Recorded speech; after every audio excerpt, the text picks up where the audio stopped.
Hello, Conversation 3. This is week 10, and this is our Friday lecture for this week. Um, we just finished the CQI period, so I got some feedback from some people. Um, some people have some concerns, and some people are positive. There's always a mixed response. Let me remind you that all of the professors and the university itself is working hard to try and make these lectures good quality and effective and valuable for you. So um, about 10 years ago, I had a freshman student who took a conversation class, and she said to me, I love conversation class, but I just wonder, you know, what's the, what's the practical purpose of this class?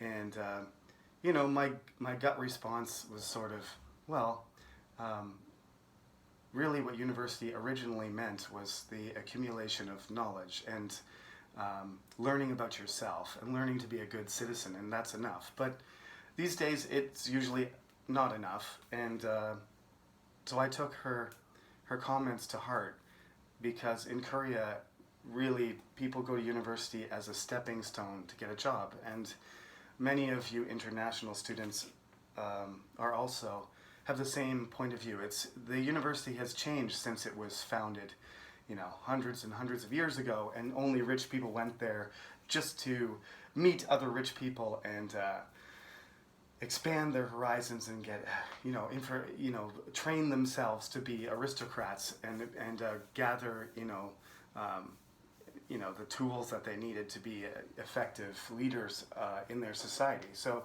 nowadays, people are looking for skills, and people are looking for, knowledge that's applicable to something. Now, I like to say, though, I like to point out that this is basically a skill-based class. So the way that you get evaluated is by doing well in an interview, and by writing, good responses in your homework, and by doing a presentation. Um, and those are the key things, those are the skills that you need, especially since it's conversation 3, and you're, perhaps preparing to look for a job. So although the topics, there's a lot of variety of topics. Some of them are more serious than others. Some of them are personal. Some of them are psychological. Some of them are financial or related to entertainment. The ability to handle any of these topics and to explain them using your English ability, first of all, because that's the main thing in this class is, can you want to improve your communication skill, which unfortunately I haven't listened to you very much this semester, but that's a large part of this class normally. So I hope you are trying to do things that involve speaking, not just writing and listening to me, because that's very important. But nonetheless, the ability to go deep into a topic and to create an answer that is organized and effective and impresses the listener involves a lot of different things, which we've been talking about. And the way that the class has gone, we're now on chapter 9. Basically, everybody's interested in different things. So this is why I use this textbook, because there's a wide variety of topics. Some people are not going to like some of them and think they're too easy or whatever. But if you take each topic seriously and you approach it the right way, which some students have, you can come up with very creative, effective answers. And that's really what I'm looking for. Some students are quite concerned that I stopped asking you to submit assignments after the 6th one. That's not because I didn't want you to do them, it's just because the flood of emails was just overwhelming. So I cut it off after 6, and you can keep doing that, but don't be concerned that you need to submit. However, I am going to ask you to submit one more, not this week, but next week. When we do week 11, it's going to be a little bit backwards because we have a makeup class that's the very last Saturday makeup class. But when I do the makeup lecture, early next week. I'll do it before next Friday. Chapter 10, the topic from Chapter 10. I would like you to submit an assignment one more time so that I can compare what you're doing now to what you did at the beginning of the semester when you submitted the first 6. Okay? So no more emails about that. Listen to my lecture, read my lips. One more assignment, because there's several people asking me over and over again. Listen to me carefully. There's one more assignment. It's based on Chapter 10. It's not due next week. It's due in 2 weeks. Okay? So you need to submit that so I can see if you've made some progress. And then after that, there'll be a presentation. And after that, there'll be an exam review. And after that, we have the interview exam where you have to visit me in my office. Finally, we see each other in person. Okay? So now you know how it's going to go from now on. There shouldn't be emails arriving asking me the same thing that I just told you. You need to listen carefully to the instructions, and that's what it is, okay? One more assignment based on Chapter 10. It's week 11. It's due in 2 weeks. And then there's no more assignments required. And those are the 11 topics that will be on the exam, okay? But we'll talk about that again. In week 14, I will be going over all the topics one by one and explaining to you the criteria for evaluation and everything like that, okay? So for now, let's get into this week's topic, which is, the title in the textbook is What's the Matter? And this is a great expression to use when you want to ask somebody what's wrong. So sometimes it's obvious. You see what happens, or you know what's wrong with a person, so you don't say this. This is the question you ask when you look at a person and by their body language or their behavior, they're acting strangely, they look sad, or they look disturbed, or they look angry, or they look scared, and then you want to inquire. This is the typical question that an English person would ask, and it's a sort of, sensitive or hesitant way, and you should say it nicely. What's the matter? Offering the person to tell you, right? It's a sort of a gentle way to broach the subject. If you said, what's wrong with you? Then the person would probably withdraw or be angry or respond aggressively. But what's the matter is just letting the person know that they can tell you, you can see that you're aware that the person has a problem and that you're open to them sharing, okay? So in the textbook, it gives you a list right away. It talks about advice, and I'm going to talk about advice today too. I'm just going to talk about how to deal with problems, because the question is going to be the topic is going to be for you to describe a problem and tell me how to deal with it, right? This is in brackets here, if you can see the board. I know this is very small in the back of my office, but in brackets it says how to deal with. This week's lecture topic is problems. So how to deal with problems is what I'm going to ask you. How can you tell me about a problem and how you dealt with it, or how you deal with it? You can talk about it in past tense, you can talk about it in present tense, or you can talk about it in future tense. Just make sure you decide, right? So the grammar that you choose just depends on what example you decide. If it's something that's happened before, then use the past tense. And if it's happened to you or another person, it doesn't matter. If it's a hypothetical situation that's in the future that could happen, then you can use a second conditional from page 105. They show you how to do that. It's not that hard. You just say, if this happened, I would do this. And if you're giving advice, you use a second conditional too. If I were you, I would do this. This is how you sometimes give advice to people. And if your experience of problem, if you want to talk a current problem, talk about a current problem, you're welcome to do that too, which might be a present simple situation or a present continuous situation, depending. But if it's ongoing and you're experiencing it, now, then present continuous. And if it's sort of a repetitive daily thing that you deal with, then present simple, okay? I don't usually talk about grammar, so that's it for grammar. But make a choice based on when your example happened. match, the grammar to that. Okay, it's important to be consistent with the grammar, of course, because that's a big communication problem if you mix up your tenses. So they have a list here on page 102, on the first page of chapter 9.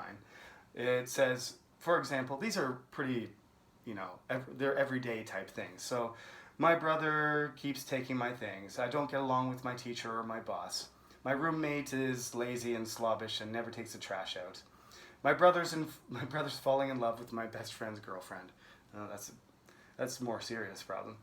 Our friend never pays back the money he or she borrows. Depending on the amount of money, that could be pretty serious.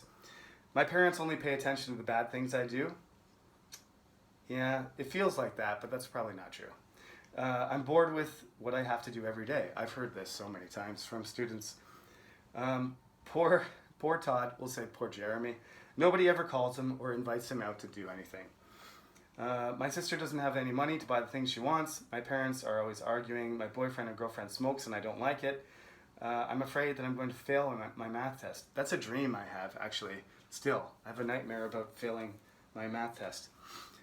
Now, these are all manageable problems. So, again, I recommend that you don't talk about something that's traumatic or really serious that causes you to be emotional or to be nervous or anxious, because that will just prevent you from answering the question effectively. And so that's not a good idea. So don't use examples that are serious problems that are very personal and that you're struggling with, because those things are not appropriate for the interview. Okay, and they're personal, and you should seek advice or help from other people for those things. You could talk to me about a problem. Sometimes I'm not a psychologist or a counselor, but professors are available. We're also students, and we are also human beings. We have also tried to balance our academic life and getting good grades and our personal life and our part-time jobs and our family life. We've done it. I've had many problems, so you can talk to me, and if you want to, you could. But like I said, not in the interview. Talk to me personally. Send me an email or contact me, and I'll do my best to give you some support. But don't try to take something that serious and deal with it in the middle of an interview, because that's not going to work very well. So, as when you approach this, when I ask you, can you tell me about a problem and how you can deal with it? You can. I think a more specific example is better. And again, you have a time limit. It's around 2 minutes, so the story can't be too long. So what you want to do is tell me what the problem is, identify what the problem is exactly. Tell me what the problem, describe what happened, the situation, or the dynamic, whether it's involving people or money or an event or whatever, objects. It doesn't matter what it is. If you describe all the elements that are involved, this is the problem, this is what the problem is composed of, and then you explain how you approached dealing with the problem, whether you got help from somebody or maybe you did it yourself. You don't necessarily need to say that it involved anybody else. You can deal with problems yourself, but I would like you to go through the whole process. Identify the problem, describe what the problem is about, the situation and how it works, and then come up with some way of dealing with it. It doesn't necessarily need to be a solution, though. That's why solve is kind of floating up by itself there. Normally, when you have some sort of, everyday obstacle or challenge, like let's just say a math problem, that doesn't mean that it's dangerous or anything. It's just something that you need to find out how it works, and we call that a math problem, and we call it problem solving. So you sit down and you figure out the solution. Sometimes there's more than one solution, and but sometimes problems don't have solutions that fit like math does. Sometimes there are partial solutions, and sometimes there's no solution at all. So instead, what you have to do is try and manage the problem. I'll give you a simple example of something like that. In my case, I have what we call a slip disc. So I've damaged my neck, probably from a variety of things. Looking at my phone with bad posture, playing computer games, sitting in a uncomfortable chair with my screen at the wrong height, playing soccer for 25 years, falling down multiple times, being reckless, playing, tobogganing or jumping off fences, and I've done terrible things to my body, and so I have constant problems with my neck, and I've been to the doctor many, many times, and the doctor's like, well, we could do surgery, and we could do therapy, and we could give you medicine, and we could do all these things, but you're kind of like, it's not serious enough to do surgery, and it's not affecting your ability to move your body or anything. So they gave me medicine, but the medicine really didn't improve my quality of life very much. So I was like, just stopped doing that. Also, it's cost money. The therapy was very helpful, but therapy takes a lot of time, and I don't have time to go to the hospital and do 2 hours of therapy on my neck every day. Not every day, 2 times a week was what the regimen was. And so basically, instead of finding a solution at the hospital, because there wasn't really one, I had injections with needles in my neck. They did the crazy thing where they put a needle through my neck from the front and injected something into the back. It's pretty horrible. All these things were possible solutions, but none of them were really effective. The steroids in my vertebrae temporarily helped, but you have to do that like every 6 months. So all of these things are treatments, but they're not solutions. So the best thing for me to do is not do the things that aggravate my neck, and try to keep my posture correct, and try to use my phone less, and to at least, if I have to sit at my desk for hours and hours, like this semester, every 30 minutes, get up and walk around and stretch, and then don't stay in one spot for too long. And stretch in the morning and at night, and sometimes put some heat on my neck. Just manage it. That's how I deal with it. So there's no solution to my neck problem. I just have to control it and manage it. And you'll find that that's the way that you have to deal with a lot of problems, that there isn't a clear-cut solution. So you're going to have to just come up with strategies or ways of coping. It's a great word. We call them coping skills. It's just, life is hard, and how do you keep going and functioning when life is hard? Well, you have to be able to cope. That's what cope means. COPE. Okay. So coping skills are important, and but sometimes you can't cope because you get overwhelmed. There's one serious problem, or there's multiple problems at the same time. So you have options. Everybody knows this. So you get to choose when you're answering this subject, when you're answering this topic, this question on this topic. Then you can describe whatever scenario you want, whatever problem you want.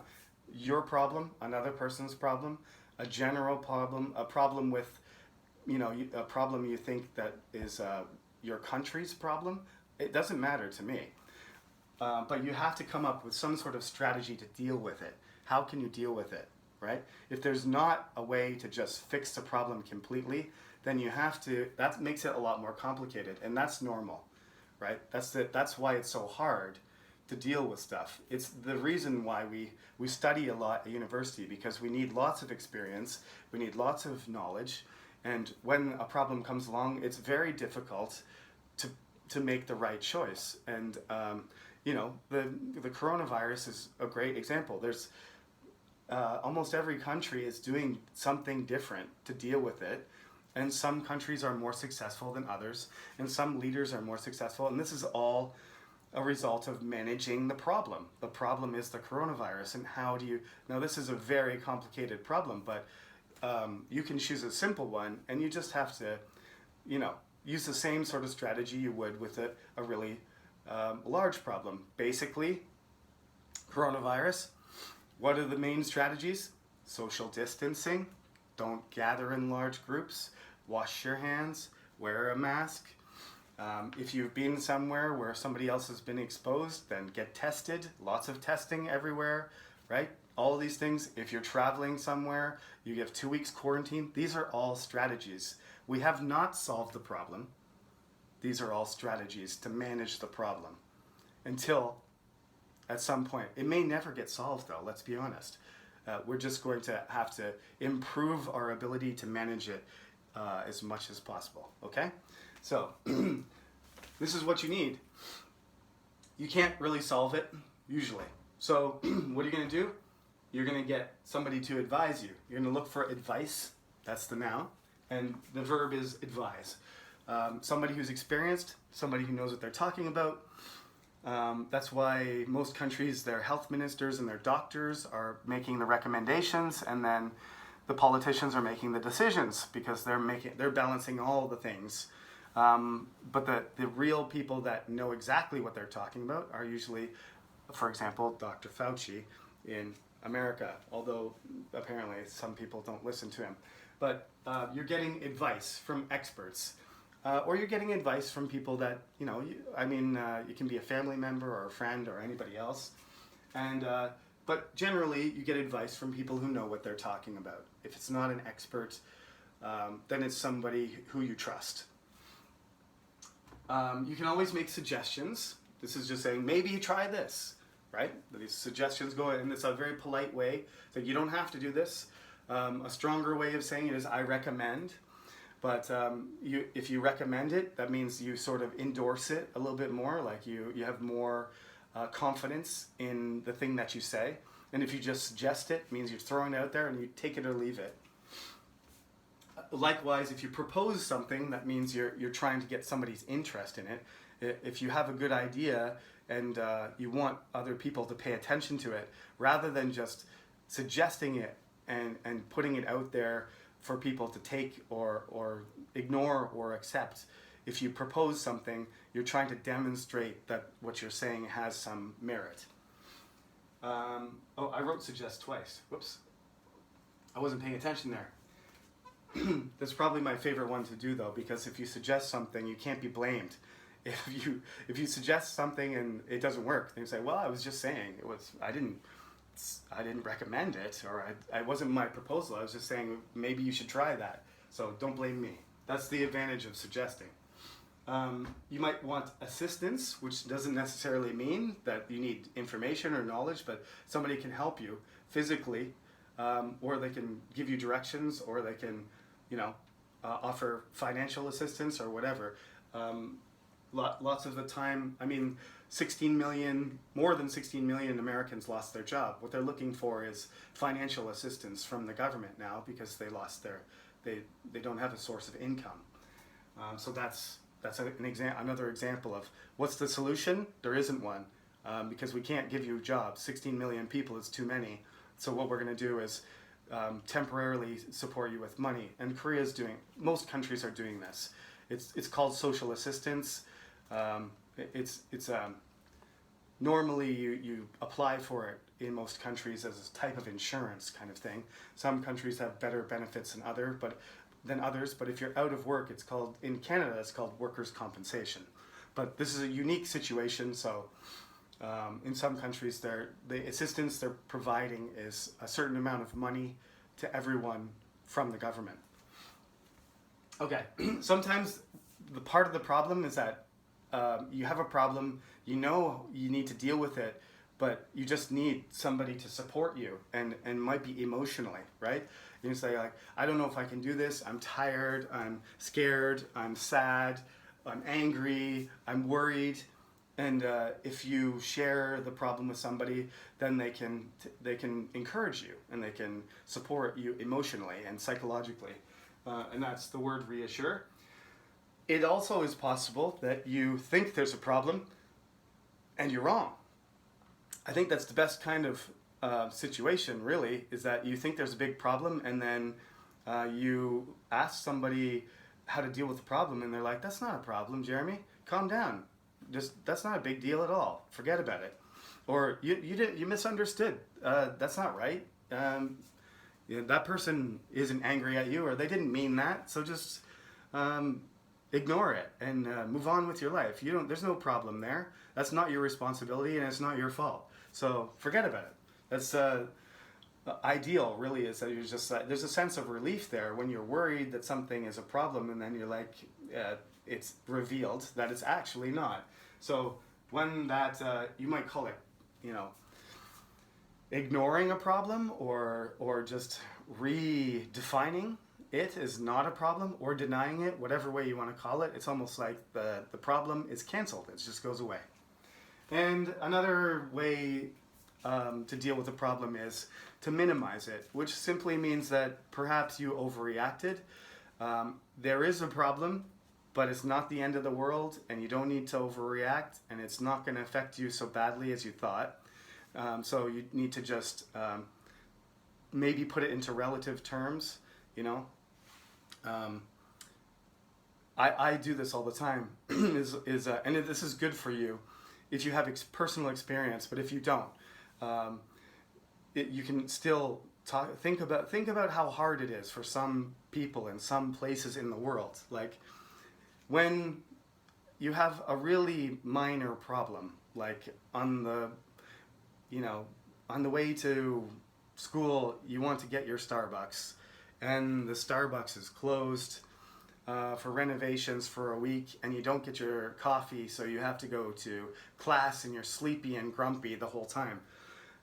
I guess that's a problem, but is that really serious? It's not. And this is the kind of thing that, as a sort of, in the internet, this term has been going around for a while, is that this is what we call a first world problem. When something is almost like a luxury or an extra thing, but you think you need it. It's almost like you're so privileged that you think something small and unnecessary is something essential to your life, and when it doesn't happen, then you react really strongly, like, oh, I can't do my work, I can't do anything, I don't know where to go because I don't have